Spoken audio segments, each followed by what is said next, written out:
Hello, everyone, and welcome to episode 116 of Positive Regression, a motorsports analytics podcast. I'm Alan Cavanna, joined as always by David Smith. On this episode, a discussion on Kevin Harvick, what to make of a winless season so far, what it means for the playoffs, and maybe most importantly, his future. That plus our big Michigan preview. But first, as always, we start with a quick look back. This week, a look back at the 2006 Carfax 250 from Michigan. David, I just laughed because at first you officially stumped me, man, with this one. We're talking about a Busch Series race from 2006, old school. This race was won by Dale Earnhardt Jr. It featured some very mid-2000s names like Curtis Davis, Bernie Lamar, and Danny O'Quinn Jr. But honestly, David, at first I had no idea the significance of this race. I did do some research for you. I found a few stories we can tell and talk about, including an early appearance from the Carl. Not Carl Edwards, the Carl. David, I'll let you take it from here. Okay, I can't wait to hear your side of that. But for me, this is my favorite Michigan race ever. It was a combination of an inventive rules package run by the then Busch Series, now Xfinity Series that year, and the added fact that 23 drivers in this race went on to run the next day's Cup Series race. So it was well stocked for talent. And this was the product of what is now a bygone era. The super talented Cup drivers getting into Busch Series cars with less pressure than they ordinarily would have in cars that were fun to drive. And at Michigan, there was a bit of a drafting element to this race and this rules package, but it wasn't overwhelming. Carl Edwards got out to a 3-second lead at one point. There was legitimate green flag strategy. There was short pitting, long pitting. And for a Busch Series race, which is shorter, we don't often see that, it did sort of offer a little bit of everything. And this race in particular, I rewatched it this morning, and now I realize we just should dedicate an entire episode to it because loop data for it does exist, right? This was racy from the onset. And to frame this properly, the front row consisted of Mark Martin and Jeff Burton, two drivers not known for over-the-top aggression. And starting from the front row, meaning at one point in the weekend, they had the fastest cars because there was qualifying. Those two combined to lead one lap in this race, and it was the first lap. After that, it was 2 hours of guys sending it. Just a collective cavalier attitude. Not reckless, mind you, but stylistically, we saw things in this race that we probably would not have seen from this same group of drivers in the Cup race. And there was just a lot less at stake. I don't know that it was fun. They took it seriously, but I think some fun was had. It was a short race, just over 2 hours, 128 laps in total. 5 drivers led 10 or more laps.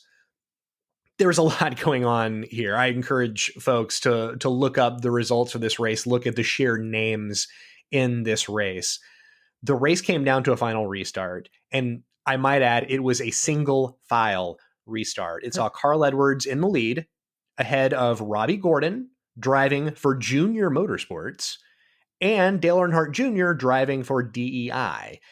There wasn't anyone keeping track of this, so this had to have been purely anecdotal or stemming from scanner chatter. But the TNT broadcast crew really laid it on thick, the idea that Robbie Gordon was an extremely poor restarter, even noting that Carl Edwards would probably be okay for the restart. And as if on cue, Robbie Gordon had a brilliant restart. He got to the gas quicker than Carl Edwards. He ducked to the low side, the inside of Edwards. Earnhardt then from third went high. So Edwards isn't quite caught in the middle yet, but it's going to end up that way. That forced Edwards to deal with both of them. I'm going to assume that he also thought Gordon was going to completely muff this restart, and he didn't. And this is sort of where Edwards made a mess of things. It appeared as if he just ceded the spot to Gordon in order to go a little bit higher, block Earnhardt, and in doing so, he got arrow loose before Earnhardt finished him right off. It spun Edwards. The race ended under caution. Earnhardt was in first when NASCAR called it. Gordon was relegated to third. Casey Mears got by him for second. So right off the bat, a weird finish. Carl Edwards did not take this well, Alan. Nope. He complained over the radio that Earnhardt should have been black flagged. Then he drove up and hit Earnhardt under caution in the driver's side door. Earnhardt's hand was out the window, and Edwards very nearly hit it. That ticked off Earnhardt, and that was the launch of what became a little bit of a Cold War between the two. Nothing major would go on to happen, but that was kind of the start of that. Edwards, by the way, no surprise here. He was interviewed afterwards, smile on his face, talking about how much fun he had, that, oh, it's racing, and there were some laughs, but clearly he was put off by the whole affair. Quintessential Edwards post-race interview. And honestly, just in watching this race, he should have won it. He pooched the restart as the leader, and we're on a single file restart where he had a significant advantage, and it gave this ending, which I think polarized the folks that watched it.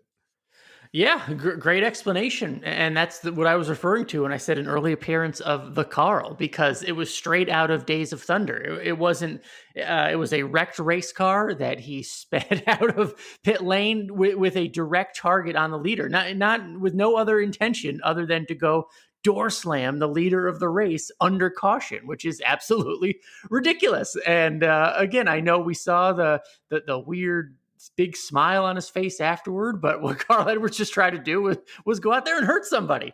And there was always that weird dichotomy of the Carl versus Carl Edwards smiling afterward, which I always thought was strange. And this was yet another example of that, David. Another reminder that competitive Carl is also crazy Carl, and not to be messed with on the track. And it's a little strange and borderline homicidal at times. And that this was just another reminder. Again, go back and YouTube the end of this, because he comes out of there like a bullet and with a target on the number 8 car, just boom, right in the door with a 3,400 pound car, boom, right in the door. I had in my notes super villain ? In regards to Carl Edwards. Yeah, man. I do want to talk about this era of what is now the Xfinity series. I've seen folks on social media talk about the modern day Xfinity series, specifically this year, going as far as to say it is the best of the 3 series. And by that, I think they mean the most entertaining. Namely, it's because of the package. I'm sure that has something to do with it, but the different levels of driving ability, from legitimately good prospects to, we'll be kind and say drivers that are probably hobbyists at best. It's a pretty wide spectrum, but those different levels gives an air of the unexpected, some unpredictability. I don't believe that it's a better series than the Cup Series. I personally prefer watching Ryan Blaney to Ryan Sieg, but it does make me miss days like this one, races like this one at Michigan, where it was just a race and the pressure was low, the talent level was elite, and it was more fun, more swashbuckling, more adventurous in what these drivers were willing to try. And we don't have that now in the Xfinity series, obviously. And the Cup Series is sort of rigid with what drivers can do or are willing to do, just given the stakes. Indy road course race notwithstanding. And just in watching this race, I thoroughly enjoyed rewatching it. And just sort of realize, like, man, we're not going to see talented drivers duke it out with really no stakes whatsoever. We saw a lot of things tried, a lot of moves that would not have been made on Sunday. And we're just, I don't know if we're ever going to get to that point again. Episode 116 starts out with a look back at the 2006 Carfax 250 from Michigan. Look it up. It is entertaining and gave us plenty to talk about. All right, let's get this started, David. Kevin Harvick is still winless with 2 races to go before the playoff. but he's heading to one of his best tracks as we all look forward to the Michigan weekend. So we're going to talk about him. First up, we need to, get into this broadly, if you will, and just think about what do we make of the fact that Kevin Harvick, of all people, is still winless this far into the season. And David, there was 2 points I wanted to make on this. First of all, when we winless, obviously it stands out because he's Kevin Harvick. He should win, but we're going to compare so much of this to what he did last year, right? What he's done throughout his career, the curse of the standard, we've called it here on before on the podcast. But we can't forget just how amazing last year was, right? 9 victories. We are 24 races into the season this year, David. After 24 races last year, Kevin Harvick had 21 top 10s. 21. Are you serious? I mean, that just puts into perspective how good last year was for him. So nothing this year was going to compare to last season, almost no matter what he did. But to go from the 9 wins that he had to so far 0 is super surprising, because let's be honest, to me, it's only become more surprising as the year's gone on, because the story at the beginning of the year, right, was they made a change to the inspection process in the wheel wells, all that stuff. I know most of you have heard it, but that was the story. They made a check, and they made a change, and whatever advantage the 4 team had last year in the gray area, if you will, whatever they were able to maximize last year, that advantage had been taken away because of a inspection change from NASCAR. Okay.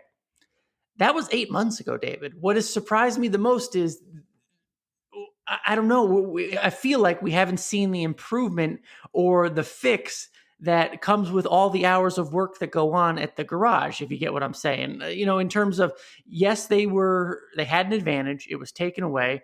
Now it's time to find another advantage, right? And it seems like they haven't found that yet. And maybe that's the most surprising thing for me. What I've realized is that being winless affects teams differently.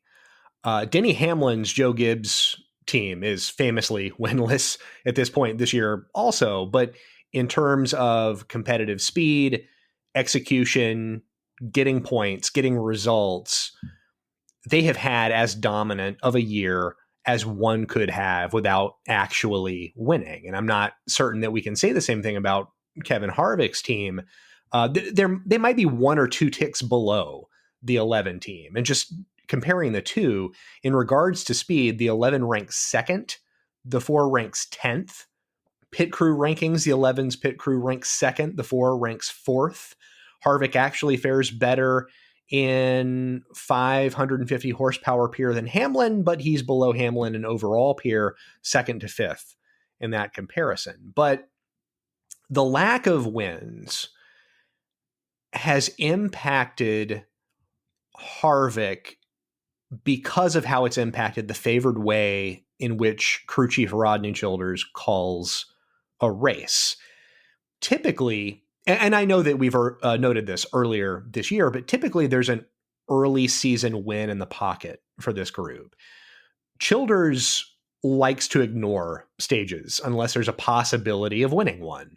And Childers became the guy who would pit Harvick before every competition caution, every stage break, so as to inherit top earning positions on the ensuing restarts.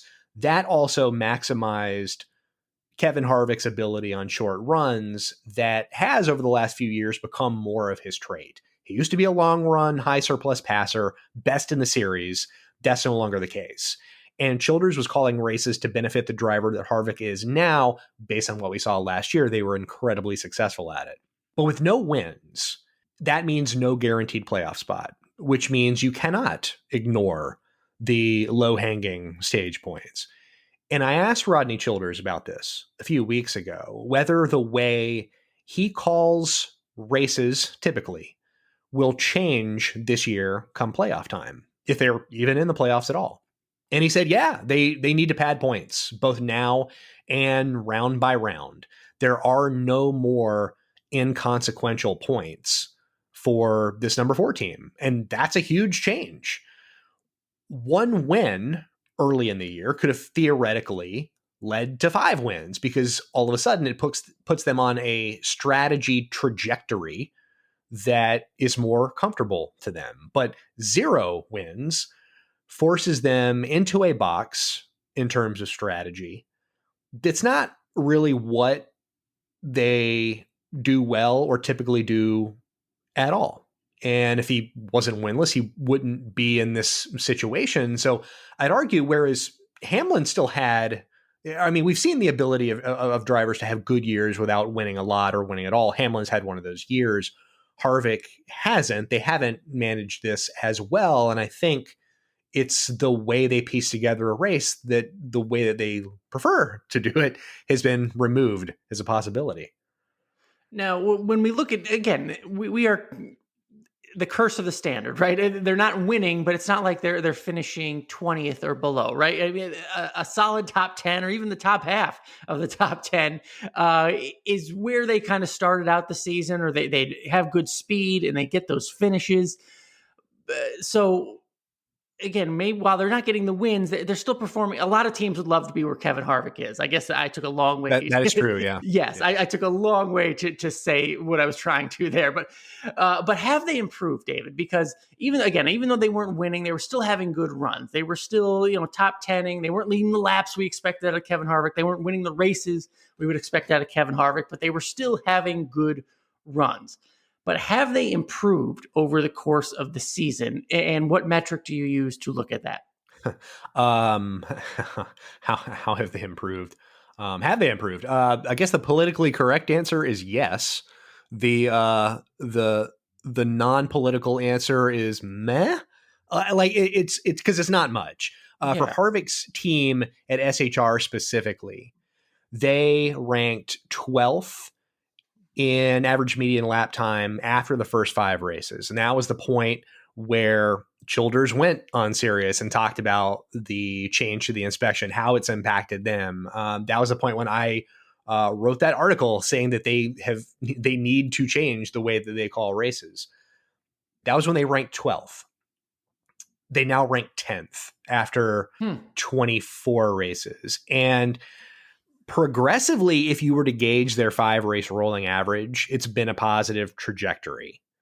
It's been slow burn, mind you, and some races have been far better than others, but it has been a positive trajectory. The race at Kansas, which in years past has been a very good track for Kevin Harvick, Childers told Harvick on the morning of the race that you're going to have to approach this race differently than you've ever approached it. You're going to have to scrap and claw for every position, kind of like what Kyle Busch did towards the end of last season. Harvick did that and ironically finished second to Kyle Busch. It was probably his best performance to date this year, arguably. But still, they don't have that kind of lights out speed that has been their signature over, the entirety of Harvick and Childers' relationship dating back to 2014. So that's what's been missing. But SHR has been very interesting this year. I can tell that they have not stood pat because we've seen Eric Almirola pop up with good speed. First at Nashville, he won the pole and had a fantastic day. And then at New Hampshire, a track where we pointed out here on this podcast that he was good at, and then he went on and won, and he had race-winning speed. Similarly, Chase Briscoe has displayed good raw speed on road courses, but I think Indianapolis, it can be argued, was the first time he had a car capable of winning. And he was in a winning position towards the end of that race. So it's interesting that it's some of these better tracks for these drivers individually. Stewart Haas, their drivers are rising to the top. And Harvick's speed progression has been, compared to his stablemates, a little more shotgun than rifle to this point. We don't know what Stewart Haas has up their sleeves.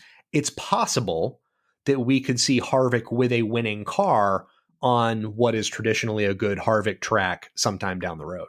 Yeah, how about this weekend, David? Like Almirola had his moment at New Hampshire. Chase Briscoe nearly had his moment in Indianapolis. I mean, when does Harvick get his moment? Because we are going to Michigan, one of his best tracks. He swept there last year. I would have to imagine we think that is possible, right? Even Daytona, David. Only 2 drivers this year have top 5s at Daytona and Dega. The two, I keep saying plate races, but Harvick and McDowell. They're the only ones with top 5s at the big drafting tracks. So he could get it done at Daytona. He could get it done at Michigan. I'm not crazy for saying that, right?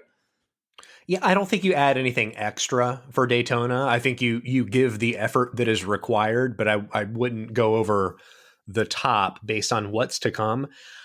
The Michigan thing, I know he is going to be the talk of this week going into this race. I mean, it's totally a Harvick track. I mean, I guess he deserves it after being a 3-time defending winner. But I'm curious though, if Stuart Haas has worked to improve the 750 program that they have under them, that they lacked last season, and it's taken this long to get it up to speed. Maybe the change to the inspection process, I've said a couple of episodes ago, it may have been the best thing to happen to Stuart Haas, because now Almirola's got speed on 750 tracks, some of them. Briscoe has got speed on probably his best 750 track. It happens to be a road course. I'm curious if for Harvick it isn't Bristol, a 750 track with big banking. Darlington is now a 750 track as well. And given what we saw of Stuart Haas's improvement at Nashville and New Hampshire, he benefited from that. I'm perhaps more bullish on the prospect of his Almirola moment coming on a 750 track, even though he's far more reliable statistically as a producer on 550. To me, maybe Michigan goes well, and it probably will, but it seems more likely that he'll have a better 750 car going forward. All right, so let's assume, I mean, he's in the playoff, right? He makes it, and we do get, we start with the Bristols and the Darlingtons of the world. David, you were talking about playoff tracks, so let's talk about assuming he's in the playoff, which he most likely will be, but what do we think of his potential playoff run all the way to maybe even Phoenix? I mean, look, we did a whole episode of and talk about drivers kind of laying in the weeds, right? You go back a few years, no one was talking about Joey Logano in the summer. Chase Elliott certainly wasn't where he ended 2020 in the summer of 2020. We've seen drivers emerge late in the season to go on win titles. So Kevin Harvick's potential run to a championship, if he can do well at these 750 tracks, David, he's already in round 2, right? What do you think of a potential March as he gets into the playoffs? Yeah, it's interesting. The first round plays out well for him. It's comprised of Darlington, Richmond, and Bristol. And that, I mean, for him personally, it should be strong. He won both Darlington and Bristol last year. But specifically for SHR, it seems the progress they've made on this track type, this round specifically, is where it should manifest. So I like him to get through, but beyond that, it's going to get pretty shaky, because that second round, Vegas, Talladega, Roval, that is not ideal for most drivers. I'll say that, but based on his lack of wins, that means a lack of playoff points. Yeah. He'll be especially vulnerable in this round. This is the round where maybe Harvick can't lay back at Talladega like he ordinarily would. He needs the stage points. And same with the Roval. That was definitely, in years past, definitely a track where Childers had no use whatsoever for stage points. And that can't be the case this year. So in that round, the number 4 team is going to have almost a new identity compared to years past. And from there, the final round is Texas, Kansas, and Martinsville. And whereas in recent years, we can say that 2 of those tracks are Harvick tracks, this year they might be Larson tracks, or there's just more parity than in years past. And I think he'll have to win safely somewhere in this round in order to advance to the championship 4. Maybe you can make that argument for pretty much everybody, but likely that penultimate round is where his playoff run will end, unless they're capable of pulling off something radical that we really haven't seen from them this year. I think that might be the trouble spot. And I almost fully agree with you. And just in terms of, we've seen in the playoffs, right? Good only gets you so far, right? At some point, you have to be great. You have to win races. That is the path to a championship. So a good Ford team, a good Kevin Harvick. Again, think about all the advantage he had last year, how awesome he was. Didn't make it to Phoenix, and now compared to what he's doing this year, and you're asking me to find a path to Phoenix for a team that is not running as well as it was last year. It's hard for me to connect those dots. So yes, I agree, David, that it will be a struggle. Road courses seem to have been somewhat of a struggle. Again, when you say they have to play the point game that they didn't have to necessarily in years past, I think that's an excellent point. So a path to a title, even though we've seen it happen, we've seen people emerge late in the summer to go on and win titles. It does just seem like it would be a struggle at this point. We'll see. Maybe we'll be looking back and making bad predictions, but we'll go back and look on that, David. Even further in the future, Harvick is signed through 2023. Right now, he's 45. He'll be 47 years old in that final season. We talk about age a lot. He has seen our talk about age. He has responded to that talk about age and how I don't think he necessarily agrees with some of our assessments about age and driver talent and ability and productivity. But as you look at it, David, is he declining as a driver in terms of productivity? And should he continue even past 2023? That seems crazy to me. Firstly, yes, he's declining. I mean, we've addressed the idea that he can no longer pass at will. He used to be the Cup Series world beater when it came to just going out and getting passes, and he hasn't been that guy for the last 2 or 3 years. We've also talked about the schedule for the Cup Series sort of moving away from him. That, of course, has nothing to do with the skill, but it might help push him out the door, as he might not be as competitive as he'd like. Similarly, Mark Martin at an older age had a difficult time with double file restarts, one of the worst in the series during his time. And that rule was fairly new towards the end of his career. And again, it had nothing to do with him, but it exposed and magnified a vulnerability that affected his ability to compete. We don't yet know the nitty and gritty of the rules package associated with the new car, and that might sway some things, but the schedule as is, which is heavy on shorter tracks and road courses, does not suit Harvick. And we've heard his trepidation, firstly this year, the Bristol Dirt Race. He was vocal about not running the oval at Indy last weekend. He doesn't care for change. So it might not actually be his decline that pushes him out after 2023. It might be the environment, one that he doesn't find appealing because it doesn't highlight his strengths. And that, I think, is what will be considered more so, because the decline is happening. If you want to pour over the numbers, it's there. It will continue. But I'm at the point, there has been so much change recently in NASCAR that has just gone away from what suits him. I don't feel his exit will be about a decline. I feel it would be about change. Yeah, and of course, very personal question. Do you keep competing, and how long do you do it? But obviously, nothing left to prove from a racing standpoint. Champion, 58 wins, David. It's crazy to think about. We've been watching a driver for 20 years now in the Cup Series. 20 years. Just, I don't know. It's hard to wrap my head around, at least at my age, that 20 years of competitiveness for Kevin Harvick, and he's still doing it. So kudos to him. Good discussion, David. And we mentioned Michigan a little bit as we were discussing Kevin Harvick. And so we'll go into our Michigan race preview as a whole, because, David, there is still a lot left to be done. Last 2 weeks of the regular season, still playoff spots on the line as we try to fill in all 16 of the playoff drivers. David, only one Michigan race this season, one of those tracks and one of those kind of track types that is not as represented on the schedule as it has been in years past. So let's look at Michigan. What matters here? How were Michigan races won? I think about last year. Remember, it was a doubleheader weekend. Harvick swept the weekend in Michigan. Not just that, David. He won both stages in race one. So he swept. He got max points in race one.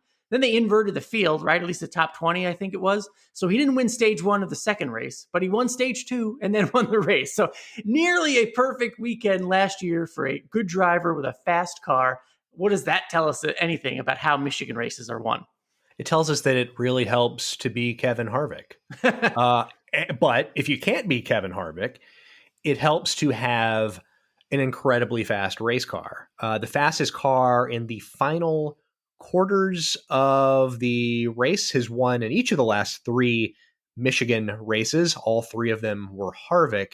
But if you can't pull that off, clean air works wonders. And if you recall the last race that Harvick didn't win at Michigan, the spring 2019 race, Joey Logano aero blocked for the final 18 laps utilizing the big spoiler. His car wasn't slow. It was the fourth fastest car, but it was able to hold off faster cars for long stretches of that race. He led 163 of 203 laps with the fourth fastest car. And I think that's the takeaway.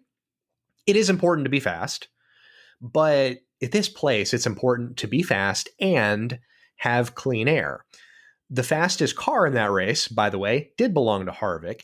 He finished seventh, only led 15 laps, never really had consistent optimal track position.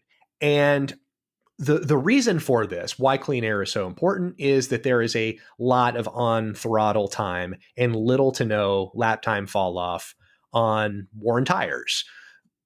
If the fastest car secures clean air, the lead will compound. But if the fastest car is buried, the difference in tire wear will not assist him because there is no real difference. It's already difficult to pop the aero block. So we might see something this weekend like we saw at the end of the first Pocono race. Kyle Larson had the fastest car in the race. It took something like 25 miles or so to pass Alex Bowman for the lead. But once Larson had the lead, he promptly took off. I think a similar dynamic is in play this weekend. All right. Well, then that can lead to, if track position is that big of a factor, a good short run car versus a long run car, if the situation presents itself, that may be a big advantage, David. So is there an advantage into how teams should set up their cars, and how much of that is situational based on kind of where you stand and what you're looking for? I.e., I guess I'm looking at someone who might need a win. Maybe they're just rolling the dice on a short run at the end, track position, and hoping it hangs on for 10 laps. You know what I mean? How much of that do you think is going on with teams, short run versus long run? See, I lean into the short run because neither of last year's Michigan races had a green flag pit cycle. And that certainly helped Harvick and Childers, who, again, at their zenith, they were short run, intermediate run killers. And while cautions fall differently each race, I think a short run setup could do wonders for a few reasons. Firstly, the restart dynamic is out of whack. The outside groove retains over 80% of the time based on the last four races. The inside groove retains 24.5% of the time. If you're smart enough to recognize the disparity and choose spots accordingly, you can utilize short run speed, blend into a good spot, and then you have the ability to hold position the longer the run goes because it's hard to pass and tires don't wear. That is far easier said than done, I'm sure. It might not be possible for some of these teams to execute that to a T, but that seems the relevant game plan. So in general, restarts are going to be panicked and crowded and dictate the running order, potentially more so than anything else.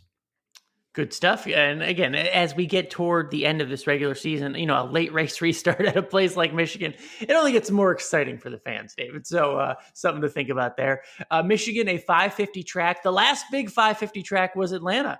And Hendrick Motorsports relatively quiet in terms of their speed and results, at least compared to what we'd expect out of them at the 550 tracks. Remember, that was the Kurt Busch versus Kyle Busch race back there in Atlanta the second time around. Do you think that happens again this week, David? Because, Hendrick Motorsports kind of being relatively quiet at this 550 track. I don't think so. I don't know if you can make a a strong comparison between Pocono and Michigan. But if you can, I mean, Hendrick certainly did show up at Pocono. Maybe I'm thinking back too much, or if you think back at 2020, if Michigan is a track that rewards raw speed, as you just explained with Kevin Harvick, that to me is Hendrick at a 550 track. That is Kyle Larson. So I expect them to show up, I guess is what I'm saying, David. Well, so I see a way in which whatever happened in Atlanta comes to the surface. I also see a way in which it might not matter. So we can point to NASCAR's insistence that Hendrick stop doing what they were doing with the nose of its cars. But we should also acknowledge the competitive strength and in some cases the gains of Ganassi, RCR, SHR, as we've mentioned, and Joe Gibbs Racing, specifically Kyle Busch.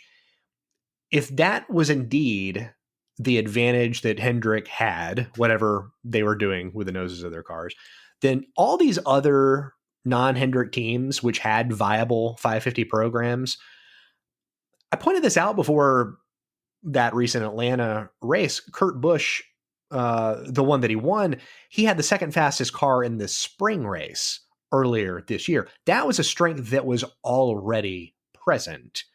It became a relevant strength when Hendrick got put back in its corner a little bit.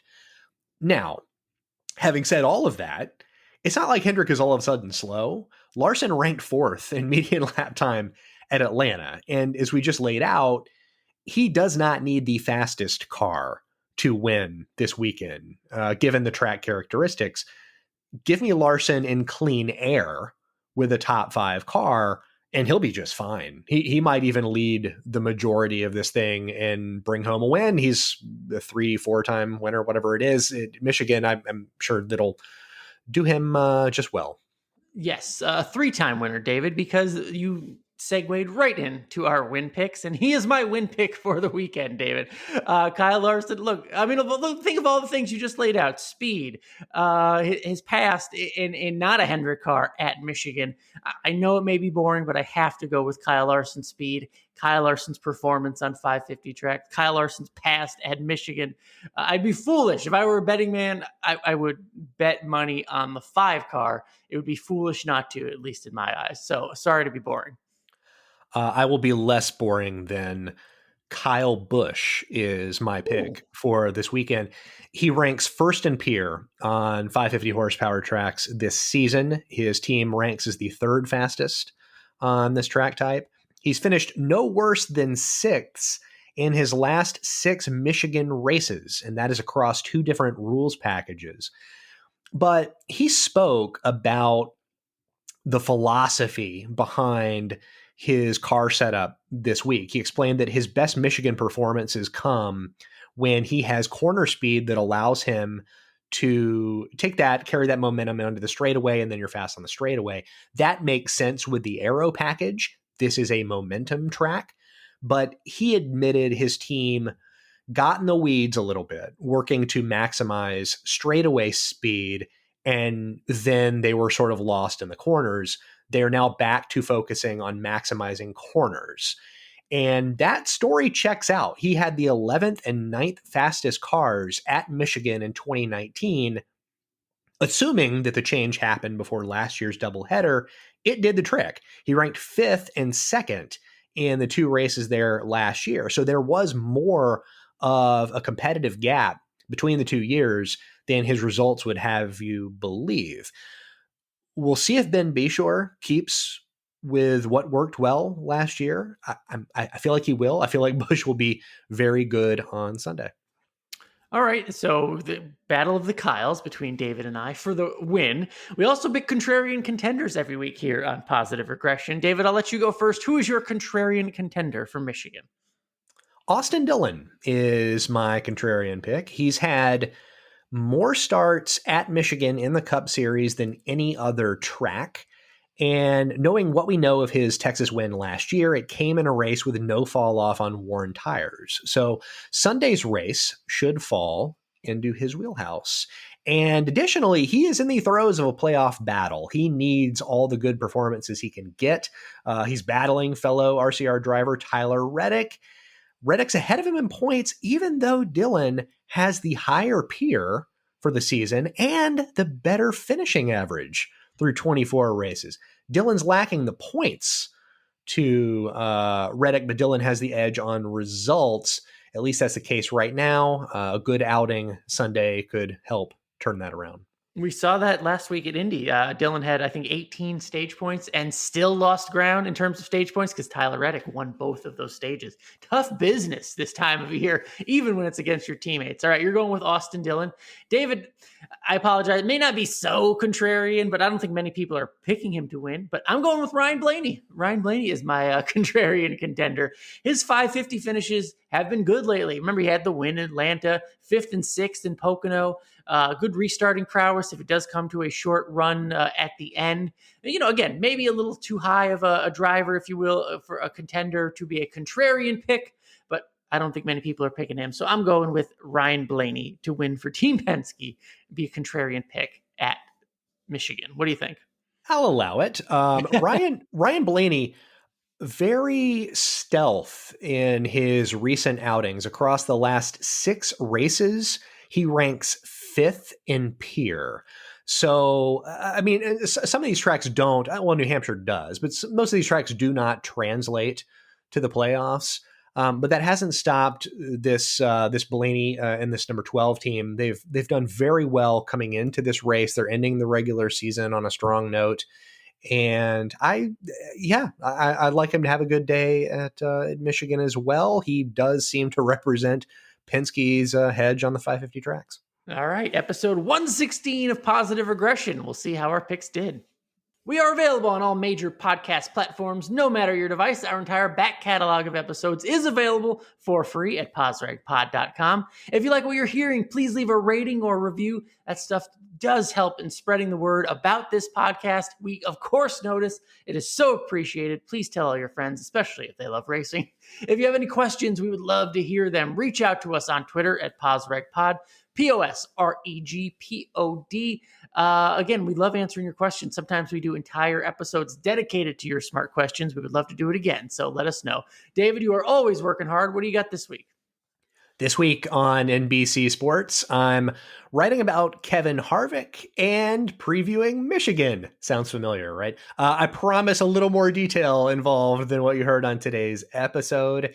And also, 6 After 6 is returning to motorsportsanalytics.com. It's my look at 6 statistical trends that popped up over the last 6 races. So be sure to check that out as well.